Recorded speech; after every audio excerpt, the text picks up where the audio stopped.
দেখেন। সেই জায়গা থেকে ছাত্রলীগ, যুবলীগ, আওয়ামী লীগ যারা করেছেন দেশের মধ্যে, তাদেরকে একটা বার্তা দেই পরিষ্কার, যে আমরা রিফর্ম অ্যান্ড রিকনসিলিয়েশনের মধ্য দিয়ে নতুন বাংলাদেশ করতে চাই।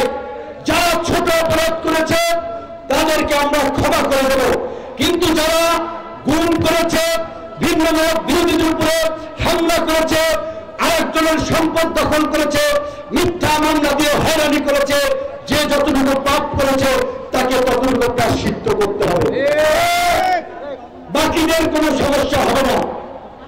আর আপনারা যদি ভেবে থাকেন আওয়ামী লীগ আবার মরা লাশে প্রাণ ফিরবে, আওয়ামী লীগ উঠে দাঁড়াবে, বোকারা মূর্খের স্বর্গে বাস করছেন।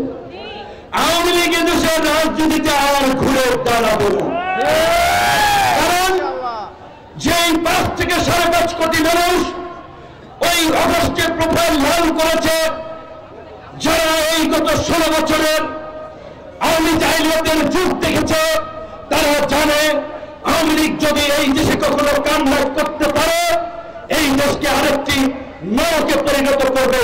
কাজেই বিএনপি জামাতের মধ্যে বিভাজন থাকুক, আমাদের মধ্যে ভিন্ন মত থাকুক, কিন্তু আওয়ামী লীগের প্রশ্নে আমরা সবাই এক, এইখানে কোনো ছাড় হবে না।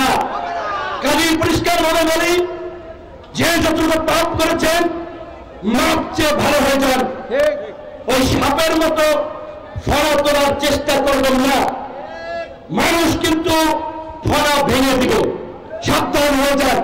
বারবার বলছি, অনেকেই জানি বিভিন্ন এলাকা আছেন, ব্যবসা করছেন, বাণিজ্য করছেন, আপনারা করেন, কিন্তু আকাম কুকাম করেন না। আওয়ামী লীগ এখন অচল মাল, এই মাল, এই অচল মাল আর সচল হবে না ভাই। কেন আপনারা ঝামেলা করে নিজেদের জীবনে বিপদ ডেকে আনছেন? গ্রেপ্তার হয়েছেন, পরিবারে কষ্ট পাচ্ছে, ছেলে সন্তানরা কষ্ট পাচ্ছে।